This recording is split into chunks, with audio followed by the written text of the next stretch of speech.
బ్లౌజ్కి హెమ్మింగ్ పట్టీ చేసేటప్పుడు రౌండ్గా రావట్లేదు అని చెప్తున్నారు. సో ఎందుకు అనేది చూడండి. ఇక్కడ మనం కట్ చేసుకునే క్లాత్ వచ్చేసి క్రాస్లో కట్ చేసుకోవాలి. ఎప్పుడు కూడా స్ట్రైట్గా కట్ చేసుకోవద్దు, క్రాస్లో కట్ చేసేసుకొని ఇదిగోండి. ఇప్పుడు చూడండి, నేను ఒకదానిపైన ఒకటి ప్లస్ ఆకారం పెట్టేసి స్టిచ్చింగ్ వచ్చేసి క్రాస్లో పెడుతున్నా. ప్లస్ ఆకారం పెట్టి స్టిచ్చింగ్ వచ్చేసి క్రాస్లో మళ్ళీ తిప్పేసుకోండి. ఒకవేళ మీకు క్లాత్ సరిపోవట్లేదు, నేను స్ట్రైట్గా కట్ చేస్తానైతే అనొద్దు. ఒకవేళ క్లాత్ ఉన్నా లేకపోయినా క్రాస్లోనే పెట్టుకోవాలి, కానీ స్ట్రైట్గా మాత్రం కట్ చేసేసుకోవద్దు. అర్థమవుతుంది కదా?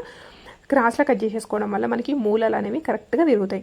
ఇప్పుడు ఈ విధంగా జాయిన్ చేసేసుకుంటే చూడండి, మనకి స్ట్రైట్గా వచ్చేస్తుంది. ఇప్పుడు ఈ విధంగా స్ట్రైట్గా తీసేసుకొని మనం స్టిచ్ అయితే వేసేసుకోండి. ఇప్పుడు మీకు వద్దన్నా కూడా నీట్గా రౌండ్గా వచ్చేస్తుంది, ఎందుకంటే మనం క్లాత్ అనేది క్రాస్లో కట్ చేసేసుకున్నాం కదా, అందుకోసం. అదేవిధంగా ఇక్కడ మూల దగ్గరికి వచ్చేసరికి మీరు కనుక కొత్త వాళ్ళు స్టిచ్ చేసేటట్టయితే ఇక్కడ మూల ఉంటుంది చూడండి రౌండ్, అప్పుడు సూది అనేది కిందికి పెట్టుకొని మిషన్ యొక్క పాదం పైకి లేపి స్టిచ్ వేసేసుకోండి. అప్పుడు మీకు కరెక్ట్గా వచ్చేస్తుంది. వెనకాలది కూడా సేమ్ ఇదే మెథడ్లో స్టిచ్ వేసేసుకోవాలి.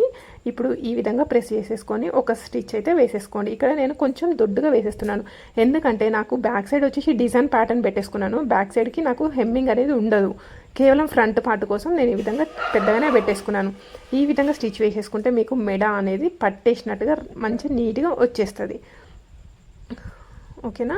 సో నార్మల్గా అయితే మనం ముందు భాగము వెనకాల భాగం కలిపి స్టిచ్ వేసేసుకోవాలి ఒకేసారి. ఫస్ట్ నుండి ఇక్కడ మన హుక్స్ పట్టి నుండి మొదలు పెడితే కాజా పట్టి వరకు ఒకేసారి స్టిచ్ వేసేసుకోవాలి. ఇక్కడ మాత్రం నేను ఓన్లీ ఫ్రంట్ పార్ట్స్ చూపిస్తున్నాను. ఇప్పుడు ఈ విధంగా స్టిచ్ అయితే వేసేసుకున్నాం కదా. స్టిచ్ వేసేసుకున్న తర్వాత ఇంకా మనం కుట్టు వేసిన తర్వాత సైడ్కి ఏమైనా ఎక్కువ ఉందనుకోండి, ఈ ఎక్కువ ఉన్నది వచ్చేసి కట్ చేసేసుకోవాలి. ఈ విధంగా కట్ చేసేసుకున్న తర్వాత దీన్ని ఇదిగోండి ఈ విధంగా హెమ్మింగ్ చేసేసుకుంటే మనకి ఫిట్టింగ్ అనేది నీట్గా వచ్చేస్తుంది. Please subscribe my channel and doubt comment బాక్స్లో కామెంట్